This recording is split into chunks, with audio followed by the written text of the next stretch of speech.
Hello ji, this is Nidan. Welcome back to trade with the YouTube channel.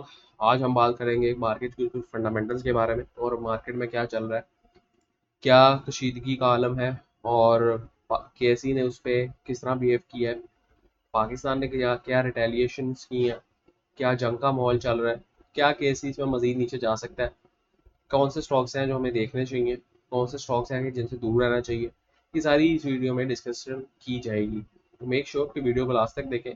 मजीद हम discussion करेंगे Phi Phi लिपी के बारे में कि आपके फॉरेन म्यूचुअल फंड्स वगैरह क्या टेक रख रहे हैं आपकी इकोनॉमी पे, आपके शेयर्स को परचेज कर रहे हैं या नहीं कर रहे हैं। इसके अलावा हम देखेंगे केएससी की चार्ट के बारे में और बहुत कुछ। तो stay tune in the video. सबसे पहले स्टार्ट करें तो हमें जिस तरह के पता है कि 5 मई को मॉनेटरी पॉलिसी की मीटिंग थी और रिसेंटली अगर हम देखें तो मॉनेटरी पॉलिसी में हमारे पास 100 बेसिस पॉइंट्स कट डाउन होने का एक गुड न्यूज़ मिली है, जो कि 11% हमें देखने को मिले। तो अब आप क्या, जिस तरह इंटरेस्ट रेट कम होते जा रहे हैं तो उस तरह आपके पास जो है मार्केट आपकी अच्छी परफॉर्म करनी चाहिए और आपकी मुल्क की इकोनॉमी अच्छी परफॉर्म करनी चाहिए। लेकिन जो पाक इंडिया टेंशन है उसकी वजह से आपका केएससी आज हमारे पास एक तो ओपन ही 6,500 पॉइंट्स हुआ और अब हमारे पास 3,500 पॉइंट्स नेगेटिव क्लोज हुआ है, जो कि 3.13% बनता है। जैसे ही क्लोज हुआ है थोड़ी सी रिकवरी देने की, जैसे ही ओपन हुआ है 6,500 पॉइंट्स डाउन गया है, थोड़ी सी रिकवरी देने की कोशिश की है लेकिन रिकवरी देने में फेल रहा है और दोबारा आपके पास डाउन क्लोज हुआ है। आज की कैंडल की बात करें तो आज की कैंडल बड़ी अजीब सी बनी है और अगर मैं आपको दिखाऊं तो इसमें अ, अगर आपने मेरी सुबह वाली लास्ट वीडियो देखी है तो आपको मैंने उसमें बताया था, एक तो ये लिक्विडिटी स्वीप सारी हो चुकी है, नीचे से जितनी भी लॉन्ग की पोजीशंस थी वो सारी खत्म हो चुकी हैं और आपके पास यहाँ पर इंडिविजुअल्स की तरफ से भी पैनिक सेलिंग देखने को मिली है। अब हमारे पास इस तरह की सिचुएशन अगर हम देखें तो पहले कभी एज सच देखने को नहीं मिली। काइंड ऑफ दिस सिचुएशन आपको देखने को मिली थी 26 नवंबर को, और बाकी इस तरह की सिचुएशन आपको पीएसएक्स की हिस्ट्री में इतनी बड़ी मैनिपुलेशन टाइप ऑफ सिचुएशन नहीं देखने को मिली। तो इसमें हमें क्या करना चाहिए और इसमें हमारा क्या स्टांस होना चाहिए। तो ये मेरा नंबर है, अगर आप लोग प्रीमियम ग्रुप ज्वाइन करना चाहते हैं तो आप इस नंबर पे कांटेक्ट करके कर सकते हैं। वहाँ पे हम स्विंग कॉल्स शेयर करते हैं, इंट्राडे नहीं करते। ओके, तो अभी हमारे पास क्या सिस्टम होना चाहिए, हमारे पास क्या, हमें प्रॉफिट टेकिंग करनी चाहिए, क्या हमारे पास अ, हमें कैश को निकालना चाहिए या कैश अपने पास रखना चाहिए। देखें जी, जो एक फंडामेंटल इन्वेस्टर है जो कि सिर्फ फंडामेंटल कंपनीज में इन्वेस्ट करता है, उसके लिए जो ये सिचुएशन है वो इतनी कोई नई नहीं है। पहले भी इंडिया पाकिस्तान की टेंशन होती रही हैं। हाँ, नई सिचुएशन अभी ये है कि इंडिया ने जो अभी रिसेंट अटैक्स किए हैं वो पाकिस्तान की बाउंड्रीज से, लाइन ऑफ कंट्रोल से हट के पाकिस्तान के शहरों में किए, जिस तरह के रावलपिंडी, सॉरी आपके पास बावलपुर हो गया उरीद के हो गए, इसके अलावा आपके पास मुजफ्फराबाद हो गया। तो ये इस तरह के शहरों में सिविलियंस पे अटैक हुआ है और आपके मदरसे और मस्जिद वगैरह शहीद की गई हैं। तो इस तरह की सिचुएशन आई डोंट नो कि पहले हुई है कि नहीं, आई डोंट थिंक सो। पहले जो हुई थी वो लाइन ऑफ कंट्रोल वगैरह की सिचुएशन हुई थी, पाकिस्तान ने उस पर रिटेलिएट किया था और फिर मार्केट कुछ दिनों में ऊपर चली गई थी। लेकिन इस तरह की सिचुएशन मुझे नहीं लगता कि हमारे पास पहले हुई है कभी। अब वार टाइप ऑफ सिचुएशन पाकिस्तान में जो है बन चुकी है और ये एक नेगेटिव इम्पैक्ट है केएससी पे, और जो कि आज हमने देखा भी 6,500 पॉइंट्स हमारे पास नेगेटिव देखने को मिले। आगे हम देखेंगे कि ये हमारे पास पीपी लीपी में क्या बताता है। तो दूसरी चीज़ है कि इंडिया और यूएसए जो है अ, वो आपस में कोलैबोरेट अगर करेंगे तो ये भी एक पीएसएक्स के लिए और पाकिस्तान के लिए नेगेटिव न्यूज़ होगी। देखें जी, जो यूएसए है वो थोड़ा सा ये है कि इस सेंस में दोगला है कि अगर इंडिया जीत रहा होगा उसकी तरफ जाके पाकिस्तान से अपने मफादात मनवा लेगा, और अगर पाकिस्तान जीत रहा होगा तो इंडिया से अपने मफादात मनवा लेगा। तो इस सिचुएशन में जो यूएसए है उसकी तो विन विन है। और दूसरी चीज़ ये है कि ये जो आर्म सप्लाई करते हैं, USA is the major dealer, तो इवेंचुअली फायदा और बिजनेस भी यूएसए को ही पहुंचेगा। तो इस सारे सिनेरियो में अगर हम देखें तो अगर पाकिस्तान आर्मी अच्छा रिटेलिएट नहीं करती, जो कि आज की सिचुएशन हमें देखने को मिली है, तो पाकिस्तान ने कहा था कि 7 जेट तैयारे गिराए हैं, लेकिन जो हकाइक सामने आए हैं उनके मुताबिक सिर्फ 3 जेट तैयारे गिराए हैं, और उसमें भी अभी कंफर्म नहीं है कि वो रफेल है कि नहीं। अब हमारा इसमें क्या स्टांस होना चाहिए, अभी देखें, जितना पाकिस्तान रिटेलिएट करेगा उतना पाकिस्तान की इकोनॉमी बेहतर जाएगी, और पाकिस्तान की जो है इन्वेस्टर कॉन्फिडेंस बढ़ेगा। पाकिस्तान रिटेलिएट अगर नहीं करता तो ये एक पीएसएक्स के लिए भी नेगेटिव न्यूज़ होगी, और इवेंचुअली आपकी जो है इन्वेस्टर कॉन्फिडेंस भी लूज होगा। इसमें पाकिस्तान का रिटेलिएट करना इसमें लाजमी है।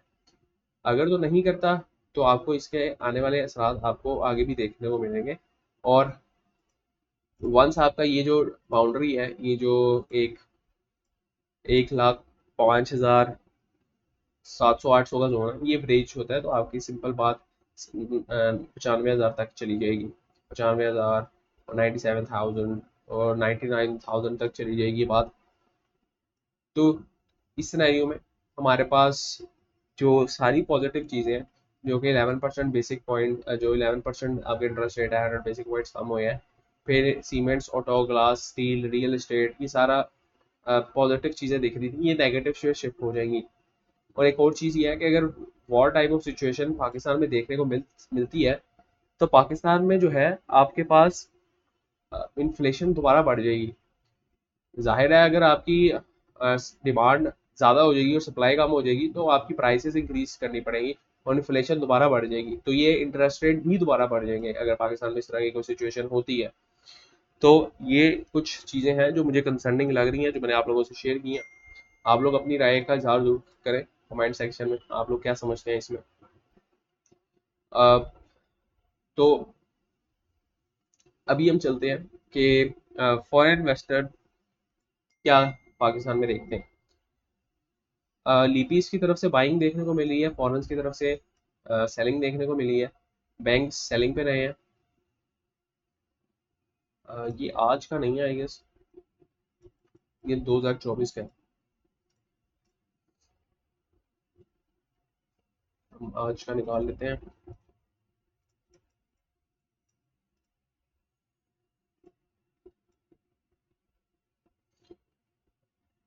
ओके, तो 7 मई का हमें फीपीलीपी ये बताता है कि जो फीपीज ने है वो नेट बाइंग की है और लीपीज ने नेट सेलिंग की है। बैंक्स की तरफ से सेलिंग देखने को मिली है, और वो सेलिंग न्यूट्रलाइज तकरीबन हुई है म्यूचुअल फंड्स की तरफ से। 9.11 मिलियन की बाइंग है, लेकिन वो सिर्फ बाइंग तो म्यूचुअल फंड्स ने 16.31 मिलियन की डेप्ट मार्केट में की है, और बैंक्स ने उसके कॉरेस्पॉन्डिंग डेप्ट मार्केट से माल बेचा है। अब ये थोड़ा जो है मुझे थोड़ा नेगेटिव साइन लग रहा है, क्योंकि म्यूचुअल फंड पैसा डेप्ट मार्केट में कब डालेगा, जब उसको जो आपकी इकोनॉमी है, आपके कंपनीज पे ज़्यादा भरोसा नहीं रहेगा, तो ये तब वो पैसा निकाल के डेप्ट मार्केट में डाल सकता है कि इससे ज़्यादा अच्छा रिटर्न तो मुझे आपके बॉन्ड्स वगैरह से मिल जाएगा या गवर्नमेंट बॉन्ड से मिल जाएगा, उनको लोन दे के मैं ले लूँगा। तो ये थोड़ा है कंसर्निंग चीज़ डेप्ट मार्केट में पैसा जाने वाली। हालांकि पिछले काफ़ी दिनों से हम देख रहे हैं कि म्यूचुअल फंड डेप्ट मार्केट से पैसा निकाल रहा है और बैंक डेप्ट मार्केट में पैसा डाल रहा है। ये आज हमारे पास उल्टा हुआ है, ये कंसर्निंग चीज़ है। बाकी अगर हम देखें तो सारे सेक्टर्स में म्यूचुअल फंड सेलिंग पे है, सीमेंट में म्यूचुअल फंड सेलिंग पे है, इंडिविजुअल्स भी सेलिंग पे है, कमर्शियल बैंक्स अभी सेलिंग पे हैं, कंपनी सेलिंग पे है डेप्ट मार्केट में। अच्छा, फर्टिलाइजर में भी म्यूचुअल फंड सेलिंग पे है, फूड एंड पर्सनल केयर में न्यूट्रल या कुछ भी नहीं है, ऑयल एंड गैस एक्सप्लोरेशन में भी सेलिंग पे है, मार्केटिंग में भी सेलिंग में है, पावर जनरेशन में भी म्यूचुअल फंड सेलिंग में है आपके पास, और टेक्नोलॉजी में भी और टेक्सटाइल में भी। तो आपके पास पूरा जो है सेलिंग प्रेशर देखने को मिला है म्यूचुअल फंड्स की तरफ से भी और खासकर इंडिविजुअल्स की तरफ से भी। अब कुछ ब्रोकर्स और कंपनीज ने माल उठाया है, और मोस्ट प्रोबेबली ये इंट्राडे टाइप ऑफ सिचुएशन के लिए इन्होंने उठाया होगा, और ये बेच बूझ के निकल भी गए होंगे, और क्या पता इनके पास कुछ पड़ा हो जो कल परसों या आने वाले कुछ दिनों में जो मार्केट थोड़ा सा एक आध बुलिश कैंडल बनाए तो निकल जाए।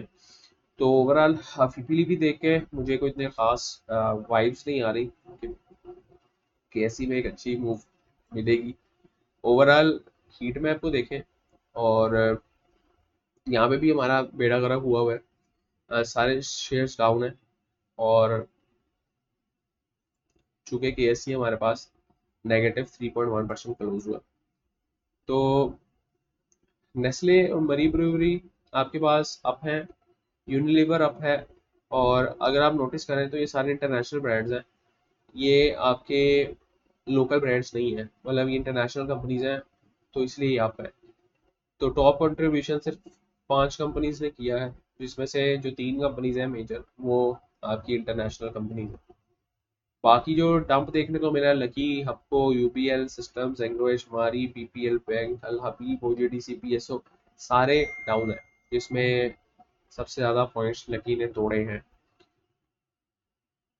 लेट्स मूव ऑन फर्दर और डिस्कस करते हैं कि हमारे पास क्या कोई इस तरह की सिचुएशन बनती है कि हम नेस्ले, मरी ब्रूवरी में या यूनिलीवर में इन्वेस्टमेंट कर सकें, या लकी और मारी में कुछ इन्वेस्टमेंट देख सकें। तो वो अभी हम देख लेते हैं। लकी का मैंने पीछे भी एनालिसिस किया था और आप लोगों को बताया था कि अभी फिलहाल ये करंटली 50% के रिट्रेसमेंट जोन पे है।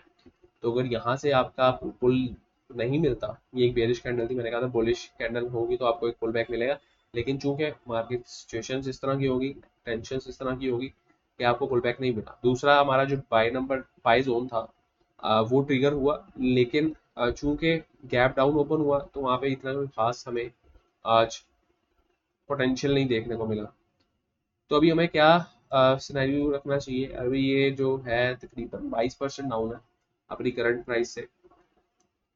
तो करंटली हमारा स्टांस ये होना चाहिए कि जो इसकी ये जोन है इसको हमें मद्देनजर रखना चाहिए, और अगर इसमें कंसोलिडेशन करता है ये बगैर इस जोन को तोड़े, जो कि जोन है आपके पास 297 से 306 का जोन है, अगर इसको बगैर तोड़े ये इसे ही पे कंसोलिडेट करता है तो ये आपके पास एक अच्छी मूव बना सकता है।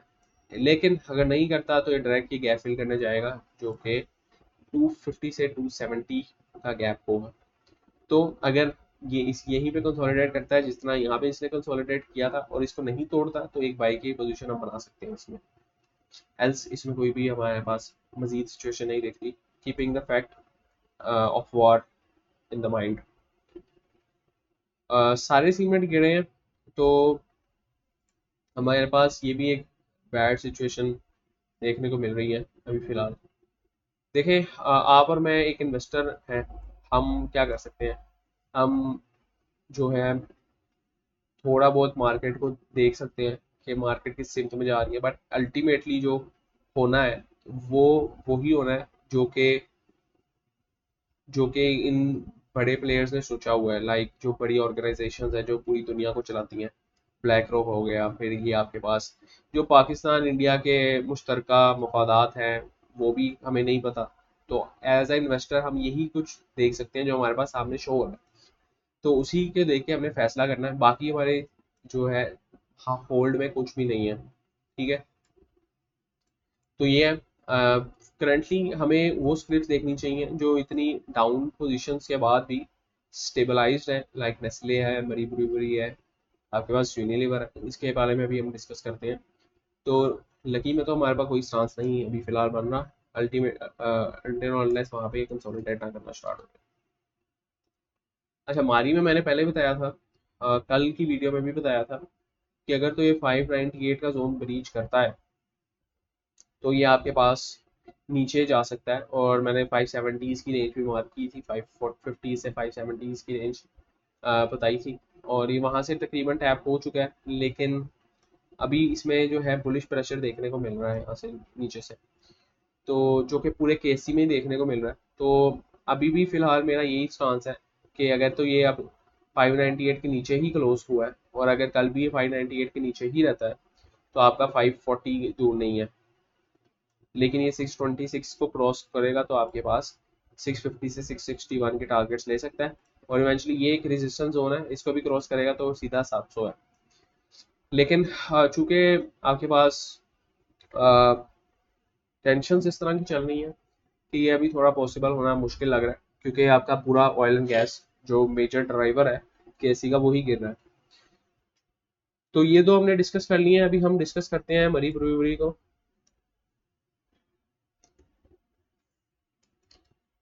ये एक इंटरनेशनल कंपनी है और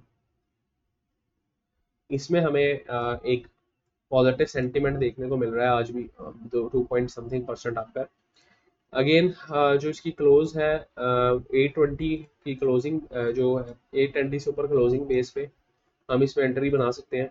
करेंटली एक अच्छी प्राइस में मिल रहा है। एक कंसोलिडेशन फेज था इसका और अभी भी एक कंसोलिडेशन फेज में ही है। और जब तक कंसोलिडेशन फेज में है ये एक सेफर साइड पे है। अगर ये कंसोलिडेशन को नीचे से ब्रेक करता है तो ये आपके पास मजीद नीचे जा सकता है, लेकिन आई डोंट थिंक सो कि नीचे जाएगा। एक तो शेयर थोड़ा महंगा है, दूसरा ये इंटरनेशनल कंपनी है तो इसको ओवरऑल इतना फर्क नहीं पड़ना चाहिए। तो अगर मैं इसके ब्रेकआउट पे एंट्री करूं, मतलब 820 में एंट्री करूं, तो मेरे जो टारगेट्स बन सकते हैं वो तकरीबन तकरीबन 900 प्लस के टारगेट्स बन सकते हैं इजीली। तो ये आप लोग देख सकते हैं, क्योंकि हमें अब इस कंडीशन में वही शेयर्स देखने चाहिए जो आपके स्टेबल खड़े हुए हैं। लाइक अगर मैं पिछले 3-4 दिनों 5 दिनों या हफ्ते की बात करूं तो ये शेयर हफ्ते से भी कंसोलिडेट ही कर रहा है। मतलब ये इसको इतनी कोई टेंशन नहीं पड़ी हुई कि जंग छिड़ रही है या फिर क्या हो रहा है। तो ये आप लोग अपनी वॉच लिस्ट में रख सकते हैं फॉर इन्वेस्टमेंट पर्पस। ये आपको अच्छा गेन भी दे सकता है, लेकिन इसमें ये एक मद्देनजर रखने वाली चीज़ है कि इसमें वॉल्यूम्स कम लगते हैं। वॉल्यूम्स अगर हम देखें तो वॉल्यूम्स इसमें हाँ कम ही लगते हैं, क्योंकि बड़ा शेयर है, हर किसी की पहुंच में नहीं है। तो यहाँ पे एक पोजीशन आप बना सकते हैं, ये आपको गेंस दे सकता है। दूसरा हम डिस्कस कर लेते हैं नेस्ले। तो नेस्ले भी हमारे पास पाकिस्तान का एक इंटरनेशनल ब्रांड है। और अगर नेस्ले को भी हम देखें तो पिछले दिनों से एक कंसोलिडेशन टाइप ऑफ फेज में ही है। कुछ इस तरह की इसने कंसोलिडेशन बनाई हुई है, इसको भी इतना फर्क नहीं पड़ा कि केएससी कहाँ किस डायरेक्शन में जा रहा है। ये बस थोड़ी छोटी मोटी विक्स लगाता है। तो जिन्होंने स्टॉप लॉस से काम लेना होता है तो वो इसमें ना आए। जिन्होंने पोजिशनल ट्रेड लेनी होती है बिकायर स्टॉप लॉस के, तो वो इसमें एंटर हो सकते हैं, क्योंकि देखें ना इतनी विक्स लगाता है तो स्टॉप लॉस आपका इतना इजीली हंट कर सकता है ये। तो ये स्टॉक की नेचर थोड़ी सी उस तरह की। और अगेन ये भी थोड़ा सा आपके पास महंगा स्टॉक है, तो हो सकता है इसमें वॉल्यूम्स आपको कम मिले, या आपकी इन्वेस्टमेंट जो है आपको कुछ लोगों की वो होती है, कोशिश होती है कि वो इस तरह के स्टॉक्स में ना इन्वेस्ट करें जो बहुत ही महंगे हैं।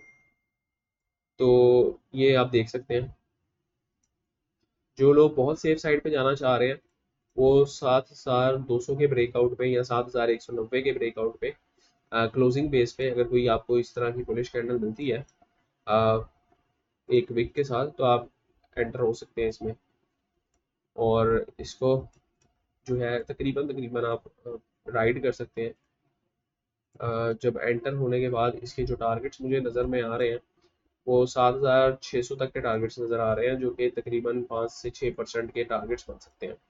पोजिशनल में जाएं, स्टॉप लॉस वगैरह ना लगाएं, क्योंकि ये आपका स्टॉप लॉस इजी हंट कर लेगा। और अभी हमें सेफ साइड पे जाना चाहिए।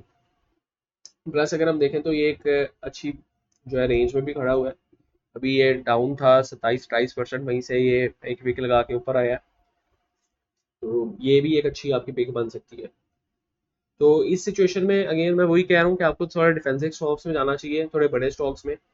और जो अ, जिनकी इतना पाकिस्तान से लेना देना नहीं है, काइंड ऑफ ऑब्वियसली बिजनेस तो वो यहीं पे कर रहे हैं, लेकिन इतना लेना देना आपका पाकिस्तान में नहीं दिख रहा। अब यूनिलीवर आई डोंट नो कि आप लोग कोई परचेज करेंगे कि नहीं, क्योंकि एक बहुत बड़ा शेयर है और इसमें एक्टिविटी भी इतनी नहीं होती।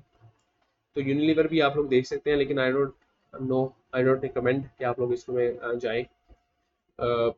अगेन यहाँ पर एक बेरिस साइन भी नज़र आ रहा है मुझे, तो ये हमारे पास नहीं, ये मैं आपको रिकमेंड नहीं करूँगा। दो ही स्टॉक्स हैं जो आप लोग देख सकते हैं, एक हमारे पास मरी ब्रूवरी है और एक नेस्ले है। पीकेजीपी देख लेते हैं, पीकेजीपी क्यों अप है। पाक एंड पावर लिमिटेड इसमें भी अगर हमें कोई सिचुएशन बनती दिखती है तो वो भी देख लेते हैं। अच्छा, पाक जिन पावर लिमिटेड में हमारे पास एक थोड़ा रिस्कियर टाइप ऑफ सिचुएशन बन सकती है। अगर आप करंट प्राइस पे एंटर हो या डिप्स पे बाय करें, और जो स्टॉप लॉस है अगर आपको 90.99 या फिर 91 का रखें, तो इसमें आप एक राइट ले सकते हैं तकरीबन 1:1 की रेशियो के साथ, जो कि यहाँ से 10-15% का गेन है, जो कि 138 तक है। तो ये भी एक अच्छी वीकली बेस पे मैं बता रहा हूँ, अच्छी पिक बन सकती है आपकी, क्योंकि इसमें बुलिश प्रेशर अच्छा नज़र आ रहा है। ये ज़रूर देख सकते हैं आप पाक जेन। तो 3 स्क्रिप्ट्स हैं जो मैंने डिस्कस की हैं, जो आप जिसमें पोटेंशियल मुझे लग रहा है, और इसको भी देखें तो ये काफ़ी दिनों से कंसोलिडेट कर रही है, मतलब इस पर भी इतना इफेक्ट नहीं आ रहा जो भी टेंशन चालू है उसका। तो हमें अभी यही स्टॉक्स देखने चाहिए जिन पे इतना इफेक्ट नहीं है। अगेन थोड़ा सा मुझे लग रहा है इसमें वॉल्यूम का मसला होगा, तो ये आप लोगों को ये चीज़ देखनी पड़ेगी कि आपने कितना स्टॉक उठाना है और कितना आपकी रेंज में आ रहा है। तो this was all about today's video. और जो मैं केएससी की नेक्स्ट आउटलुक समझता हूँ वो ये समझता हूँ कि जब तक पाक इंडिया टेंशन ख़त्म नहीं होगी, आपका केएससी इसी तरह अप एंड डाउन लिक्विडेट करता रहेगा लोगों को, और वंस ख़त्म हो जाए तो आपके मुल्क के लिए भी सारी चीज़ें बेहतर है। और जो मैंने ट्रम्प वगैरह की सिचुएशन बताई है, जो अमेरिका की यूएस की सिचुएशन बताई है, वो भी ज़रूर इसमें मद्देनजर रखें, क्योंकि ये बहुत एक अहम किरदार अदा कर सकती है। तो उम्मीद करता हूँ वीडियो पसंद आई होगी। वीडियो पसंद आई तो मस्त like share subscribe. Next time के लिए भाई को इजाज़त दीजिए, दुआ में याद रखें। अल्लाह हाफिज़। और एक लास्ट बात ये है कि अपने फंडामेंटल अच्छे स्टॉक्स को ना बेचें। जो स्टॉक्स आपने स्विंग के लिए लिए हुए हैं और आप उसमें प्रॉफिट में हैं, वो बेच सकते हैं। जो स्टॉक आपने इंट्राडेज के लिए लिए हुए थे और अभी तक नहीं बेचे, वो भी बेच सकते हैं। और जो स्टॉक आपने लाइक किसी न्यूज़ को देख के लिए हुए हैं, किसी के रिजल्ट्स बहुत अच्छे आए हैं, वो भी आप बेच सकते हैं। जो आपकी अच्छी फंडामेंटल कंपनीज है, मारी हो गया आपके पास, कोलगेट हो गया, इस तरह की, वो आप ना बेचें, और वो कभी भी आप ना बेचें। लाइक ईफर्ट हो गया, एफएफसी हो गया। तो this was a pro tip from my side. Next time के लिए मेरे को इजाजत दीजिए, दुआ में याद रखें। अल्लाह हाफिज़।